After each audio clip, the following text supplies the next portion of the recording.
അവസാനം എന്താ ഈശോ പറഞ്ഞത്? തീർന്നെന്ന് വിചാരിക്കുമ്പോൾ, തീർന്നെന്ന് കരുതുമ്പോൾ അത് തീർന്നതല്ല, ദൈവത്തിലേക്കുള്ള തിരിച്ചു വരവാണ്. ശ്രുതിക്കട്ടെ ഹല്ലേലൂയ.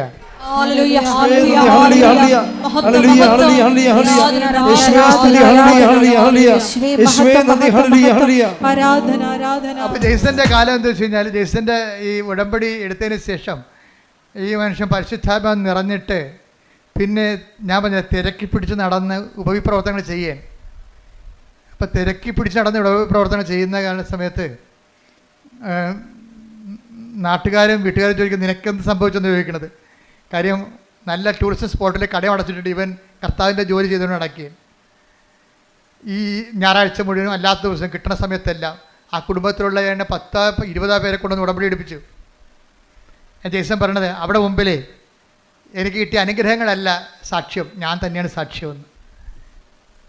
അതായത് എനിക്ക് കിട്ടിയ അനുഗ്രഹങ്ങൾ കണ്ടിട്ടല്ല അവർ ഉടമ്പടി എടുത്തത്, ഇതാണ് എനിക്കുണ്ടായ മാറ്റം കണ്ടിട്ടാണെന്ന്, ഞാൻ തന്നെയാണ് സാക്ഷ്യമെന്ന്.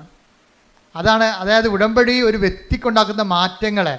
അവനിപ്പോൾ അശുദ്ധ സംഭാഷണങ്ങളില്ല, എല്ലാവരോടും സ്നേഹമായി പെരുമാറും, സഹായിക്കേണ്ടവരെ തിരക്കി പിടിച്ച് നടന്ന് സഹായിക്കും, സുവിശേഷ വേല ചെയ്യുന്നതിന് കൊതിയോടും ആർത്തിയോടും കൂടി നടന്ന് സുവിശേഷ വേല ചെയ്യാൻ. അപ്പോൾ പെട്ടെന്ന് ജെയ്സൻ്റെ മനസ്സിൽ മാതാവ് ഒരു കാര്യം കാണിച്ചു. കാര്യം പരിചയമുള്ള 2 ഒരു ഭാര്യയും ഭർത്താവും പിരിഞ്ഞ് താമസിക്കാൻ. കാര്യം അവർ പ്രണയിച്ച് കല്യാണം കഴിച്ചവരാണ്, പക്ഷേ ഇപ്പം കണ്ട തമ്മിൽ കുത്തിക്കൊല്ലും. ഭർത്താവ് ഭാര്യയെ കൊല്ലാൻ നടക്കുകയാണ്. അപ്പോൾ നിങ്ങൾക്കെപ്പോഴും ഓർത്ത പ്രണയമൊക്കെ പറഞ്ഞ് ഭ്രാന്തി പിടിച്ച് നടക്കുന്ന ആൾക്കാർ ഓർക്കുക, അതിപ്പോഴത്തെ ഒരു ആവേശമാണ്. ആവേശം കെട്ടടങ്ങി കഴിയുമ്പോൾ നിങ്ങൾ ആരാണെന്നൊക്കെ മനസ്സിലായി, അവരാരാണെന്ന് മനസ്സിലാക്കി കഴിഞ്ഞാൽ ഇതിൻ്റെ അത്ര കുന്തോ ഇല്ല. ശരിക്കും പറഞ്ഞാൽ ഇപ്പം കൊല്ലാൻ നടക്കുകയാണ്. പണ്ട് അവരെ കെട്ടിക്കാത്തവരെ കൊല്ലാൻ നടന്ന പാർട്ടിയാണ് ഇപ്പം തന്നെത്താൻ തമ്മിൽ കൊല്ലാൻ നടക്കുകയാണ്. അപ്പോൾ ജെയ്സനോട് മാതാവ് പറഞ്ഞ് അവരെ ഒന്ന് പോയി കാണാൻ പറഞ്ഞു. കാര്യം ഭർത്താവ് ഇടയ്ക്ക് ഭാര്യ 35 വയസ്സ് അവർക്കുള്ളത്, പേടിച്ച മറ്റേ മരുമകൻ്റെ വീട്ടിൽ പോയി താമസിക്കുകയാണ്. മരുമകൻ്റെ വീട്ടിൽ പോയി താമസിക്കുകയാണ്. അപ്പോൾ അത്രയും വിഷമത്തിലാണ് അവർ താമസിക്കുന്നത്, സങ്കടപ്പെട്ട് താമസിക്കുകയാണ്. അപ്പോൾ പല ആൾക്കാരും, പോലീസും പാർട്ടിയും പള്ളിയും ഒക്കെ ഇടപെട്ടിട്ട് ഈ വിഷയത്തിൽ തീരുമാനമില്ല. അപ്പോൾ ജെയ്സൻ്റെ ഈ ഉപവിപ്രവർത്തനം, സുവിശേഷ പ്രവർത്തനം എന്നൊക്കെ പറയണതേ, ദൈവം എപ്പോഴും നോക്കണത് പ്രൊഫഷണലി തയ്യാർ ഓക്കെയാണോ, അവർക്കത് ചെയ്യാൻ ബാധ്യത ഉണ്ടായിട്ട് അവർ ചെയ്യണതല്ല കാര്യം, മറിച്ച് അവർക്കതൊരു വിളി ഉണ്ടാകണം. വിളിയും ബാധ്യതയും രണ്ടും 2 കാര്യങ്ങളാണ്. ഇപ്പം ഞാൻ കടലോരത്തൊരു അനക്കം ഉണ്ടായി ഓടിച്ചെല്ലും, എന്താ കാര്യം? അതിൻ്റെ വിളിയാണ്. ഞാൻ തുടങ്ങിയത് അവിടുന്നാണ്, കടലിൽ നിന്നാണ് തുടങ്ങിയത്, അതിൻ്റെ വിളിയാണ്. ആര് കടലും തിരക്കില്ല, ഞാൻ പോയി തിരക്കും. കാര്യം ഞാനൊരു ഓഫീസിൽ ഇരിക്കുന്നത് കൊണ്ടല്ല ഞാൻ തിരക്കണത്. ചിലർക്ക് ഓഫീസ് കൊടുത്താൽ മാത്രമേ അവരെൻ്റെ അടുത്ത് വരും. ഇപ്പോൾ വില്ലേജ് ഓഫീസർ വരും, തഹസിൽദാർ വരും, ബിക്കോസ് അവർക്ക് എൻ്റെ ഓഫീസുണ്ട്, അതുകൊണ്ട് വരുന്നതാണ്. അപ്പോൾ ഓരോ ഓഫീസ് ഇല്ലെങ്കിൽ ഞാൻ പോകും. എന്താ കാര്യം? അത് വിളി വേറെ, ബാധ്യത വേറെ. ബാധ്യത എന്ന് പറഞ്ഞാൽ നമുക്കിട്ട് തരുന്ന ഒരു ഒഫീഷ്യാലിറ്റി ഉള്ളതുകൊണ്ട് നമുക്കൊരു ബാധ്യത ഉണ്ടാകും. വിളി വേറെയാണ്. ഉപവി എന്നൊക്കെ പറയുന്നത് ഒരു വിളിയാണ്. ഇപ്പോൾ ജെയ്സനെ സംബന്ധിച്ചിടത്തോളം വിളിയാണിത്. കാര്യം ഒരു വ്യക്തി, ക്രിസ്തു വിവാഹിയായ വ്യക്തി പ്രത്യേകിച്ച്, അവർ പിരിഞ്ഞ് താമസിക്കുക പാപത്തിൻ്റെ മേഖലയിലാണ് അവർ താമസിക്കുന്നത്. അപ്പോൾ തമ്മിൽ കണ്ടാൽ കൊല്ലാൻ നടക്കുന്ന ആൾക്കാരെ എങ്ങനെ യോജിപ്പിക്കാൻ? എല്ലാവരും പരാജയപ്പെടുകയാണ്. കാരണം ആ മിഷണറി അവിടെ വർക്ക് ചെയ്യുന്നില്ല. അപ്പോൾ ജെയ്സ എന്താ ചെയ്യുകയെന്ന് വെച്ച് കഴിഞ്ഞാൽ, ഇവിടുന്ന് കിട്ടിയ ധ്യാനത്തിൻ്റെ പശ്ചാത്തലത്തിൽ പുള്ളിക്കാരൻ വചനം തുറന്നിട്ട്, മാതാവേ ഞാനിതിന് പോകണോ വേണ്ടയോ എന്ന് ചോദിക്കും. എന്നിട്ട് കണ്ണടച്ചിട്ട് ബൈബിൾ കുത്തിവെക്കും. കുത്തി നോക്കുമ്പോൾ ബൈബിൾ നോക്കുമ്പോൾ മറിയം എലിസബത്തിൻ്റെ വീട്ടിൽ പോണത് കാണും.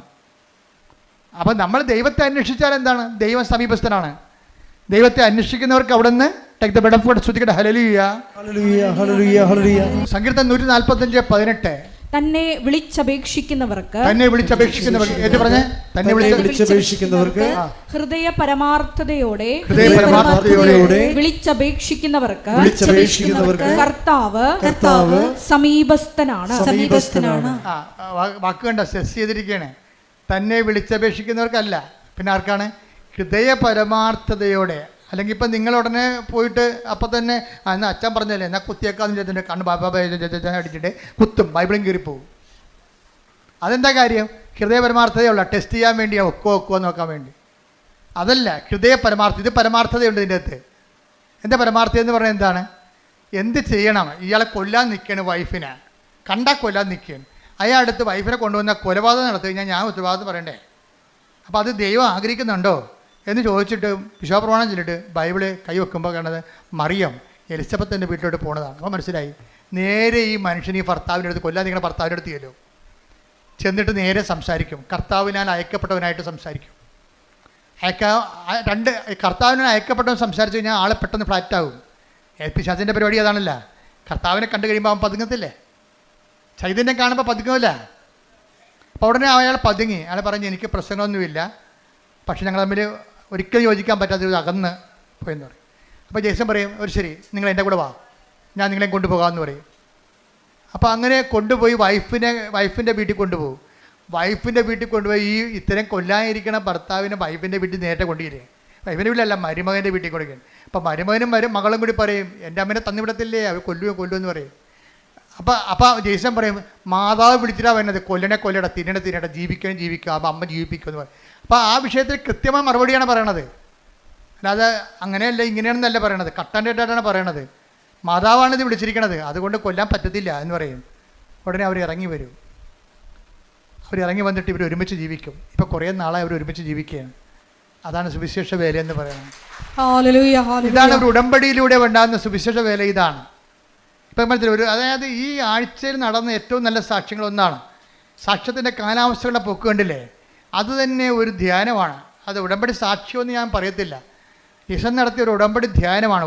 കാര്യം ഓരോ സെക്ഷനിലും വളരെ ധ്യാനിപ്പിക്കണം നമുക്ക് തോന്നത്തില്ല, പക്ഷെ ധ്യാനം കൂടി ഇഫക്റ്റ് നമുക്കുണ്ടാകും. നിങ്ങളിന്ന് ഇന്ന് അപ്പ് ചെയ്തുകൊണ്ട് നിങ്ങൾ കണ്ടേക്കണത് ധ്യാനിപ്പിക്കണം നമുക്ക് തോന്നത്തില്ല, പക്ഷെ നമുക്കൊരു ധ്യാനം കൂടിയ കത്താർസിസ് ഉണ്ടാകും, ഒരു സ്പിരിച്വൽ കത്താർസിസ്. കാര്യം ഇതൊക്കെ ഇങ്ങനെയാണെന്നും ഇങ്ങനെയാണ് ദൈവം പ്രവർത്തിക്കണമെന്നുണ്ടെങ്കിലും, അതായത് ഉടമ്പടിയുടെ ഏറ്റവും ഉത്തമമായ ഒരു ഉദാഹരണമാണ് ഈ സാക്ഷ്യം എന്ന് പറയുന്നത്. കാര്യം അത്രയ്ക്ക് സുന്ദരമായ രീതിയിലാണ് അദ്ദേഹം ഓരോ കാര്യങ്ങളും പറയണത്. എന്ന് വെച്ച് കഴിഞ്ഞാൽ ഈ വിഷയത്തിൽ അദ്ദേഹത്തിന് ഇൻ്റർവ്യൂ പാസ്സായി കഴിഞ്ഞപ്പോൾ, അദ്ദേഹത്തിന് വിസ വന്നു കഴിഞ്ഞപ്പോൾ വൈഫിൻ്റെ കാര്യം സക്സസ്സായി. കുറേ നാളായിട്ട് പെൻഡിങ്ങിൽ കിടന്ന് വൈഫിൻ്റെ ജോലി സെറ്റായി. കണ്ടു നോക്കിയേ. അപ്പോൾ അദ്ദേഹം പറയുന്നൊരു വാക്കുണ്ട്, എന്താ പറയണമെന്നറിയാവോ? വൈഫിൻ്റെ കാര്യം ആദ്യം സെറ്റാകാതിരുന്നതിൻ്റെ കാരണം ആ ഉടമ്പടി കാശും കളഞ്ഞു പോയതെല്ലാം എന്താണ്, എന്നെക്കൂടി വിശുദ്ധീകരിക്കാൻ ദൈവം ആഗ്രഹിച്ച കൊണ്ടാണ് ആദ്യത്തെ കാര്യങ്ങൾ നടക്കാതെ പോയെന്ന്. എന്തൊരു ജ്ഞാനമാണ്. ശ്രദ്ധിക്കട്ടെ.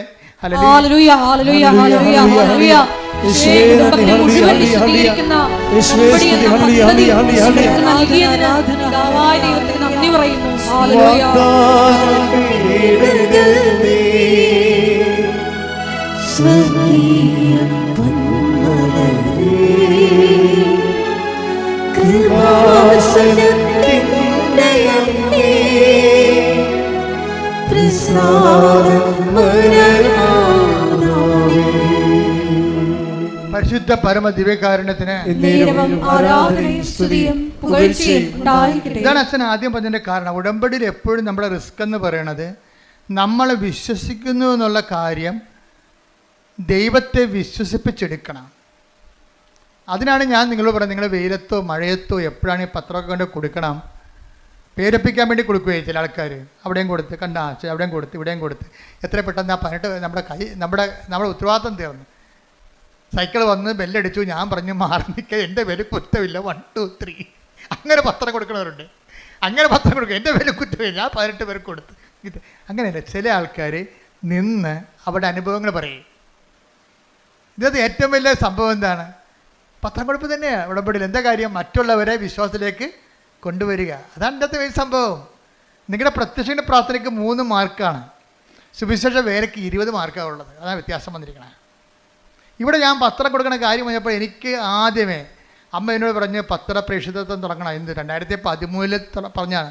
ഞാൻ വേളാങ്കണ്ണി നിൽക്കുമ്പോൾ വിജയകുമാറിനോട് ഞാൻ പറഞ്ഞു, അമ്മ പത്രപ്രേക്ഷിതത്തെക്കുറിച്ച് ഹോസ്പിറ്റൽ മിഷനെക്കുറിച്ച് പറയുന്നു എന്ന് പറഞ്ഞു. അപ്പോൾ തഞ്ചാവൂരിൽ നിന്ന് ഞങ്ങൾ കോയമ്പത്തൂരിലേക്ക് കയറി പോകുമ്പോൾ തിരിച്ച് കോയമ്പത്തൂരിലേക്ക് വരുമ്പോൾ വിജയകുമാർ ചോദിച്ചു, നമ്മൾ ഹോസ്പിറ്റൽ മിഷൻ നടത്തുമെന്ന് പറയുമ്പോൾ നമ്മളൊരു മിഷൻ ഹോസ്പിറ്റൽ സ്ഥാപിക്കുമല്ലേ എന്ന് പറഞ്ഞു. അപ്പോൾ ഞാൻ പറഞ്ഞു, മിഷൻ ഹോസ്പിറ്റൽ നമ്മുടെ പരിപാടിയല്ല, ഹോസ്പിറ്റലിൽ കൊണ്ടുപോയി നമ്മൾ സുവിശേഷ വേല ചെയ്യും. അതിന് താല്പര്യമുള്ള ആൾക്കാർക്ക് പത്രം കൊടുത്തു വിടും ഫ്രീ ആയിട്ട്. അപ്പോൾ ഉടനെ വിജയകുമാർ സാറ് 10,000 രൂപയുടെ 10,000 പത്രം അടിക്കാനുള്ള പൈസ തന്നു. ഞങ്ങൾ രണ്ടും കൂടി ഇവിടെ വന്ന് തങ്കച്ചനൊക്കെ വിളിച്ചു കൂട്ടി, സണ്ണി എല്ലാവരും വിളിച്ചു കൂട്ടിയിട്ട് ജോമളെല്ലാം കൂടി ഇട്ട് തുടങ്ങി പരിപാടി. പത്രം കൊടുക്കാനുള്ളവർ പ്രാർത്ഥിച്ചു കൊടുക്കാനുള്ളവർ വരാൻ പറഞ്ഞു. വരാൻ വന്നത് പകുതി മാത്രമേ കത്തോലിക്സ് വരുന്നുള്ളൂ, ബാക്കി എല്ലാവരും പകുതിയോളം വന്നവരെല്ലാം നോൺ ക്രിസ്ത്യൻസ് ആയിരുന്നു. അവർ എല്ലാ സ്ഥലങ്ങളിലും പോയി കണ്ണ് കാണാൻ മേലാത്ത അപ്പാപ്പന്മാരുടെ മുമ്പിൽ ഇരുന്നുകൊണ്ട് പത്രം വായിച്ചു കൊടുത്തവർ. കാര്യം എന്താണ്? വിശേഷ വിദ്യയായി നിങ്ങൾ എന്താണ് ചെയ്യണത്? എപ്പോഴും നമ്മൾ ശ്രദ്ധിക്കണം. കർത്താവിൻ്റെ മനസ്സറിഞ്ഞ് വേണം നമ്മൾ ഈ സംഭവം ചെയ്യാൻ. കർത്താവ് ചോദിക്കണത് എന്താണ്? നിങ്ങളെ ചോദിക്കുന്നിടത്തോളം തന്നെ കൊടുത്തിടത്തോളം തന്നെ തിരിച്ചു കിട്ടുമെങ്കിൽ പാപികൾക്ക് കടം കൊടുക്കത്തില്ലേ? നിങ്ങൾ വിശേഷ വിദ്യ എന്താണ് ചെയ്യണം? എല്ലാ കാര്യങ്ങൾക്കും എക്സ്ട്രാ എന്താണ് ചെയ്യണമെന്ന് ചോദിക്കും. അതുപോലെ തന്നെ ഉടമ്പടിയിലുമുള്ള ദൈവത്തിൻ്റെ മനസ്സറിഞ്ഞ് വേണം ഉടമ്പടി ചെയ്യാൻ. എക്സ്ട്രാ എന്താണ് ചെയ്യണത്? ഇവിടുന്ന് പറയണ കാര്യങ്ങളല്ല. നിങ്ങൾ ദൈവത്തെ കണ്ടെത്തി കഴിയുമ്പോൾ, ദൈവത്തിൻ്റെ കൃപയിൽ അഭിഷേകം കിട്ടിക്കഴിയുമ്പോൾ, നിങ്ങൾ ദൈവത്തിന് വേണ്ടി ചെയ്യുന്ന തനത് പ്രേക്ഷിത പ്രവർത്തനങ്ങളുണ്ട്. അതാണ് നിങ്ങൾ രക്ഷപ്പെടുത്തത്തുള്ളത്. എന്ന് വെച്ച് കഴിഞ്ഞാൽ പെട്ടെന്ന് സ്പീഡാപ്പാണ് തനത് പ്രേക്ഷിത പ്രവർത്തനങ്ങൾ. പ്രാർത്ഥിക്കുക, കർത്താവായ ദൈവമേ, ഇവിടുന്ന് പറഞ്ഞത് കൂടാതെ എന്റേതായിട്ടുള്ള സ്വന്തമായി ദൈവം എന്നിൽ നിന്ന് ആഗ്രഹിക്കുന്നത് കണ്ട് മനസ്സിലാക്കി നടപ്പിൽ വരുത്തുവാൻ എനിക്ക് പ്രത്യേക അഭിഷേകം നൽകണമേ. ശ്രുതികട്ടെ.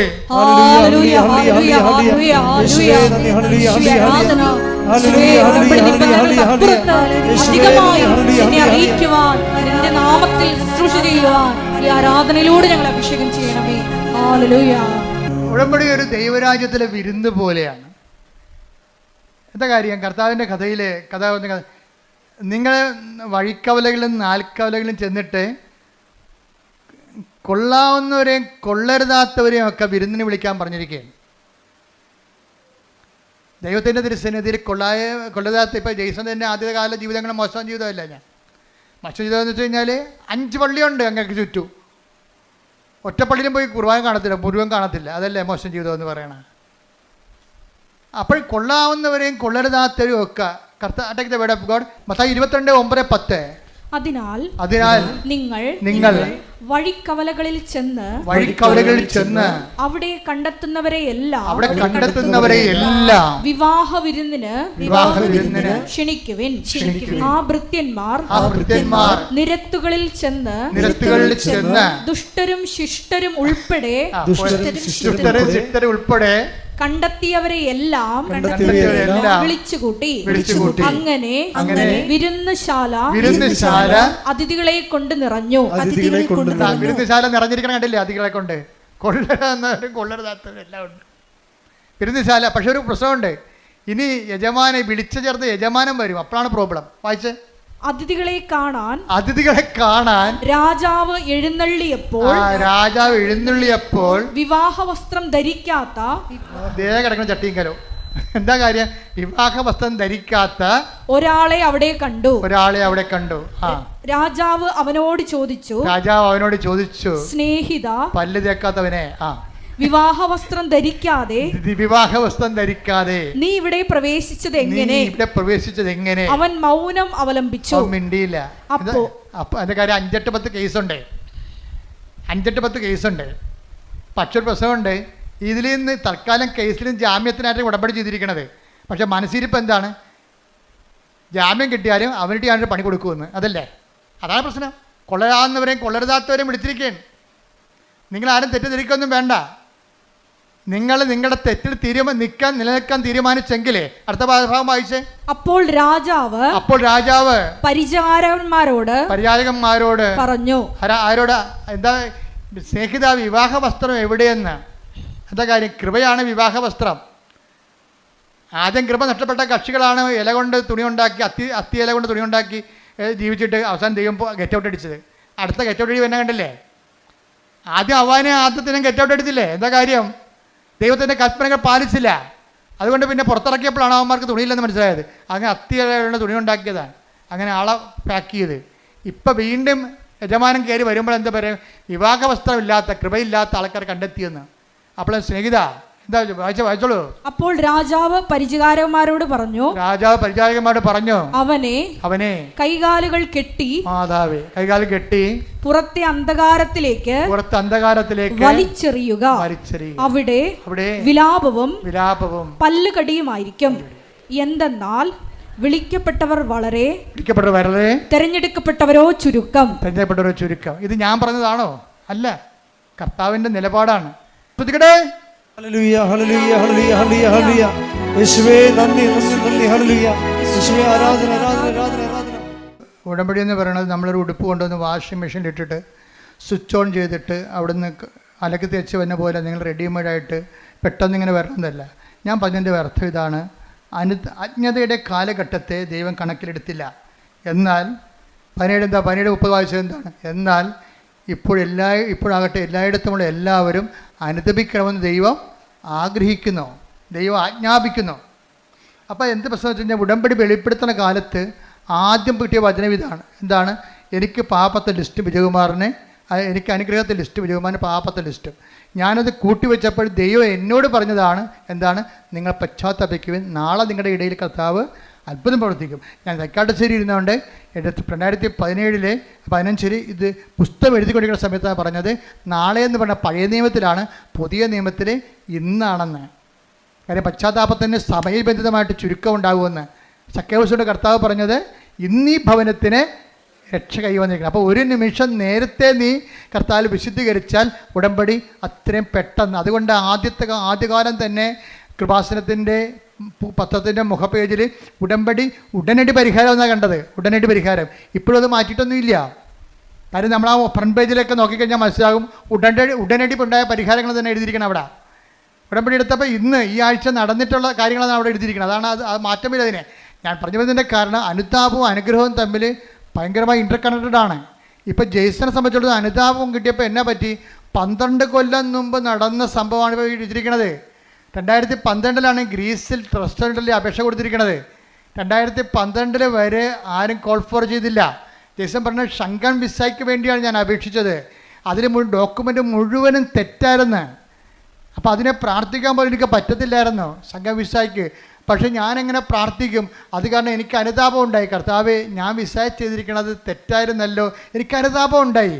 അനുതാപം ഉണ്ടായപ്പോൾ 12 പോയിട്ട് 24 ആയപ്പോൾ ജെയ്സൺ അനുദപിച്ചപ്പോൾ എന്ത് ചെയ്ത് അവർ ആ 12 കഴിഞ്ഞിട്ട് 10 വർഷത്തിന് ശേഷം ആ വിസ കോൾ ഫോർ ചെയ്യുകയാണ്. എന്താ?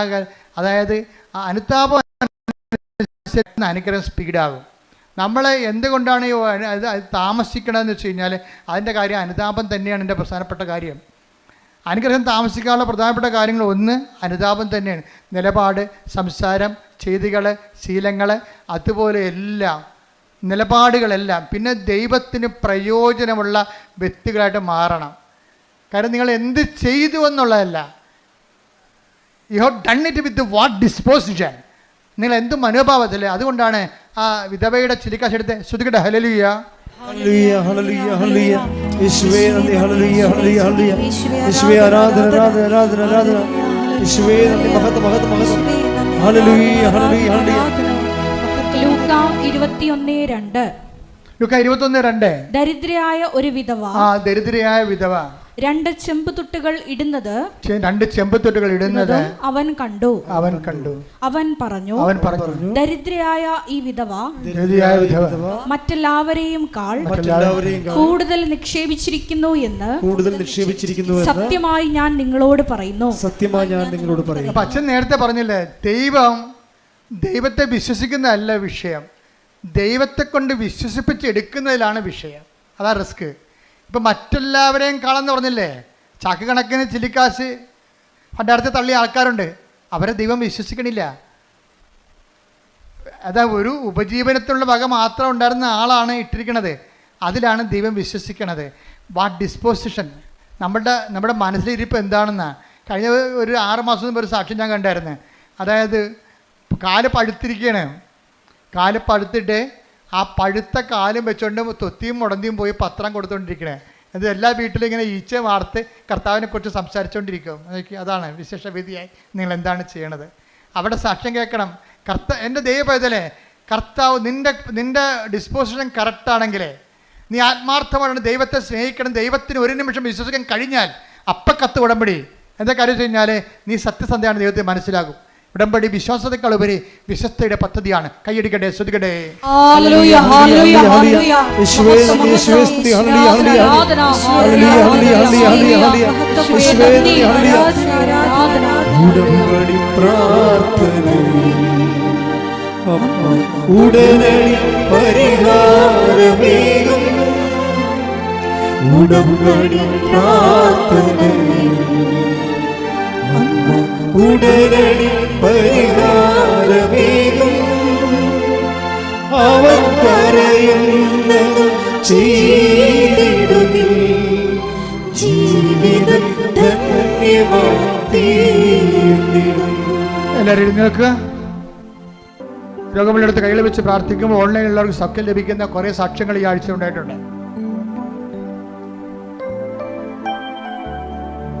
അച്ഛൻ പ്രാർത്ഥിച്ചുകൊണ്ടേയിരിക്കും. നമ്മൾ കർത്താവിൻ്റെ വചനം കേട്ട് വിശുദ്ധീകരിച്ചും ശക്തീകരിച്ചും ഇരിക്കുന്ന ദൈവാഭിഷേകത്തിൻ്റെ സമയമാണ്. അതുകൊണ്ട് നിങ്ങൾ രോഗമുള്ളിടത്തേക്ക് കൈകൾ മാറ്റിക്കൊണ്ടേയിരിക്കണം, മാറ്റി പ്രാർത്ഥിച്ചുകൊണ്ടേയിരിക്കണം.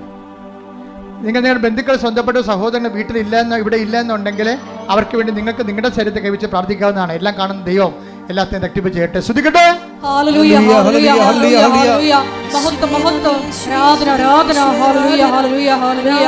യേശുവേ നന്ദി. യേശുവേ ആരാധന. ഹല്ലേലൂയ ഹല്ലേലൂയ. ആരാധന ആരാധന ആരാധന ആരാധന. ഹല്ലേലൂയ. എൻ്റെ പ്രിയപ്പെട്ടവരെ, രോഗസൗഖ്യ പ്രാർത്ഥനയ്ക്ക് വേണ്ടി നമ്മൾ ആരംഭിക്കുകയാണ്. എൻ്റെ മക്കൾ, ഇത് വളരെ ലളിതമാണ്. എന്താ കാര്യത്തിൽ അമ്മ മാതാവ് ഞാൻ പ്രാർത്ഥിക്കുമ്പോൾ എനിക്കുണ്ടാകുന്ന ഒരു ആത്മവിശ്വാസം എന്താണെന്ന് നിങ്ങൾക്കറിയാവോ? ഞാനൊരു അംബികസിലേക്ക് പൗലോസപ്പോസ്തലൻ പറയുന്ന പോലെ ഞാൻ അന്തരീക്ഷത്തിൽ ഇടിക്കുകയല്ല, ഞാൻ മൂക്കിന് നോക്കി ഇടിക്കണം. എന്താ കാര്യം? കൃപാസനത്തിൻ്റെ പ്രാർത്ഥനകൾ എന്ന് പറയുന്നത് അമ്മയുടെ പ്രത്യക്ഷീകരണത്തിൻ്റെ അടിസ്ഥാനത്തിലുള്ള പ്രാർത്ഥനകളാണ്. അതിൻ്റെ ജീവിക്കുന്ന സാക്ഷിയാണ് ഞാൻ. ഇപ്പം അമ്മയുടെ പ്രത്യക്ഷീകരണം സ്ഥിരീകരിക്കേണ്ടത് അമ്മയുടെ കൂടെ ആവശ്യമാണ്. അതുകൊണ്ട് അമ്മയുടെ മധ്യസ്ഥയിൽ നിങ്ങൾ എന്ത് ചെയ്താലും ദൈവം അത് ചെയ്തു തരും. കാര്യം അമ്മയുടെ പ്രത്യക്ഷീകരണം ദൈവികമായ പദ്ധതിയാണ്. ശ്രുതിക്കട്ടെ. ഹല്ലേലൂയ ഹല്ലേലൂയ ഹല്ലേലൂയ ഹല്ലേലൂയ. യേശുവേ നന്ദി. ഹല്ലേലൂയ ഹല്ലേലൂയ. ആരാധന ആരാധന. ഹല്ലേലൂയ ഹല്ലേലൂയ. ആരാധന ഹല്ലേലൂയ. പരിശുദ്ധനേ പരമോന്നത യേശുവേ, അണയുന്നു ഞാൻ തിരുമുൻപിലായി. അലിവോടെ എന്നെ നോക്കണമേ. അച്ഛൻ കൈകൾ നീട്ടി പ്രാർത്ഥിക്കുന്ന സമയത്ത് എൻ്റെ കൈകളെ ശരീരത്തിൻ്റെ വിവിധ ഭാഗങ്ങളിലേക്ക് മാറ്റി മാറ്റി വെച്ചുകൊണ്ട് മക്കളെ വിശ്വാസ പ്രമാണം ചൊല്ലിക്കൊണ്ടിരിക്കണം. വിശ്വാസ പ്രമാണം ചെല്ലാൻ അറിയാൻ പാടില്ലാത്ത സ്തുതിച്ചുകൊണ്ടിരുന്നാൽ മതി. സ്തുതിപ്പും അറിയാൻ പാടില്ലാത്തവർ യേശുവെ സ്തോത്രം, യേശുവെ നന്ദി, യേശുവെ ആരാധന പറഞ്ഞുകൊണ്ടിരിക്കണം. സ്തുതിക്കട്ടെ. ഹല്ലേലൂയ. കർത്താവിന്റെ ഉന്നതമായ നാമത്തിന് സ്തോത്രം ചെയ്യുന്നു. കർത്താവിന്റെ വിശുദ്ധ പൗരോഹിത്യത്തെ മഹത്വപ്പെടുത്തണമേ. കർത്താവ് സഭയിലുള്ള സാന്നിധ്യം പ്രകടമാക്കണമേ. 39 വർഷം ഞാൻ അർപ്പിച്ച കൃപാന്റെ യോഗ്യതയാണ്.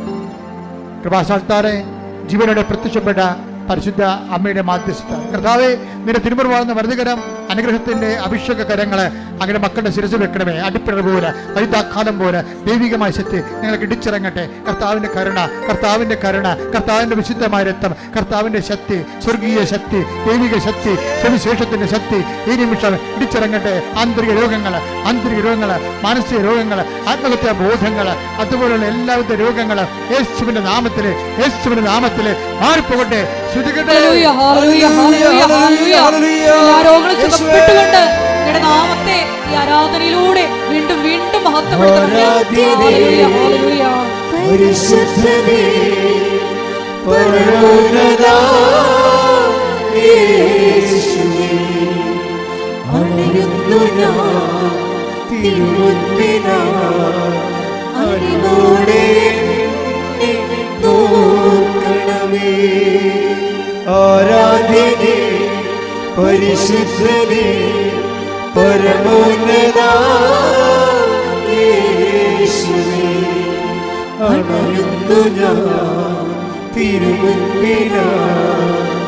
അലിവോടെ എന്നെ നോക്കണമേ.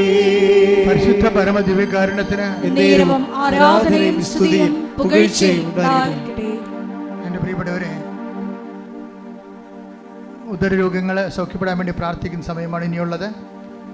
കരൾ രോഗങ്ങൾ, ആ സമയത്ത് കരളിൻ്റെ അവിടെ കൈവെക്കണം. ഹൃദയ രോഗങ്ങൾ, ബ്ലോക്കുള്ളവർ, ചിലപ്പോൾ നിങ്ങളായിരിക്കത്തില്ല, ചിലപ്പോൾ നിങ്ങളുടെ അപ്പനായിരിക്കും. അപ്പം നിങ്ങൾ അപ്പൻ്റെ പേരിൽ നിങ്ങളുടെ നെഞ്ചത്തെ കൈവെക്കണം. മാതാവിൻ്റെ പ്രത്യക്ഷഗണത്തിൻ്റെ സന്നിധാനത്തിൽ വന്നിരിക്കുന്നതാണ്. നിങ്ങൾ കണ്ണുനീരോടെ പ്രാർത്ഥിക്കേണ്ട സമയമാണിത്. അമ്മ ഈ വിഷയം ഏറ്റെടുത്താൽ പിന്നെ നമുക്ക് പിന്നീട് അലയേണ്ട കാര്യമുണ്ടാകത്തില്ല.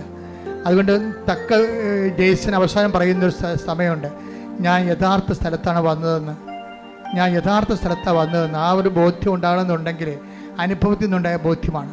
നിങ്ങൾ ആ വിശ്വാസികളുടെ അനുഭവം പങ്കുചേർന്നുകൊണ്ടാണ് നമ്മൾ ഓർക്കുക, അമ്മയുടെ പ്രത്യക്ഷഗണ സന്നിധാനത്തിൽ നിൽക്കുക.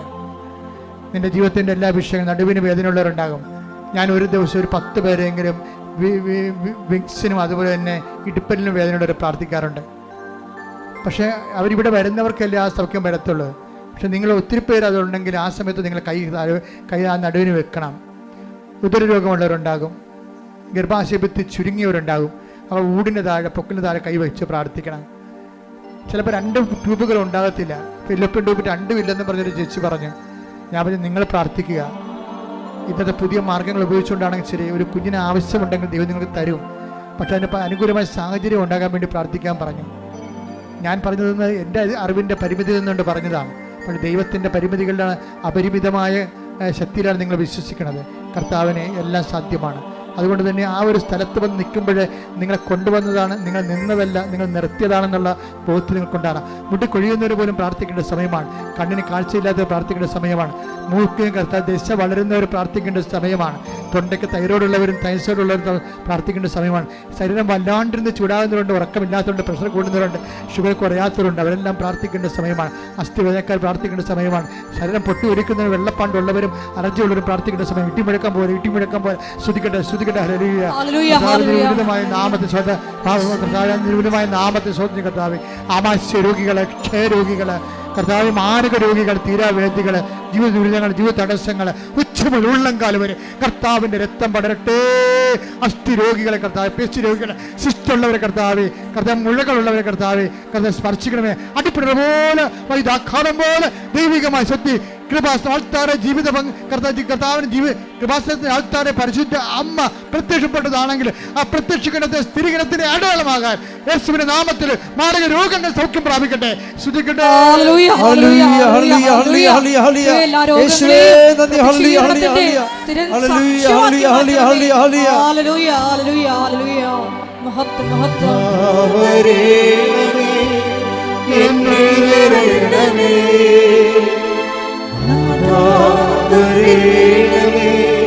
സൗഖ്യം നൽകണമേ, നാഥാ വരേണമേ, എന്നിൽ നിറയണമേ, നാഥാ വരേണമേ, സൗഖ്യം നൽകണമേ.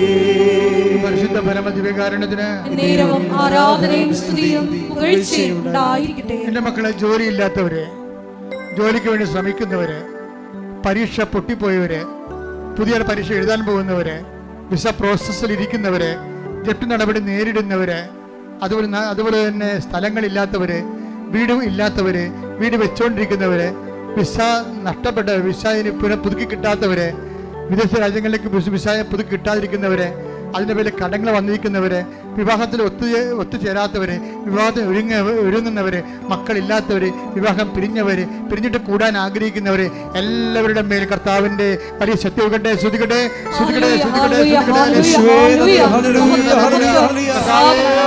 കർത്താവേ, നിന്റെ വിശുദ്ധ പൗരോഹിത്യത്തെ മഹത്വപ്പെടുത്തണമേ. കർത്താവേ, സഭയിലുള്ള സാന്നിധ്യം പ്രകടമാക്കണമേ. 39 വർഷം അർപ്പിച്ച കുർബാന യോഗ്യതയാൽ കൃപാസനത്തോടെ ജീവനോടെ പ്രത്യക്ഷപ്പെട്ട പരിശുദ്ധ അമ്മയുടെ മാധ്യസ്ഥത്താൽ ഇയാൾ താരെ നടന്ന 10,000-കണക്കിന് ആരാധന ശക്തിയാൽ ജീവിത ദുരിതങ്ങള്, ജീവിത തടസ്സങ്ങള് യേശുവിന്റെ നാമത്തിൽ മാറിപ്പോകട്ടെ. തടസ്സങ്ങളും നീങ്ങിപ്പോയിക്കൊണ്ട് നിങ്ങളുടെ നാമത്തെ ആരാധനയിലൂടെ വീണ്ടും മഹത്വപ്പെടുത്തണമേ.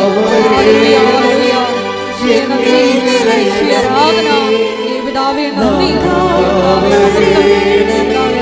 സൗഖ്യം നൽകണമേ, നാഥാ വരേണമേ, എന്നിൽ നിറയണമേ, നാഥാ വരേണമേ, സൗഖ്യം നൽകണമേ.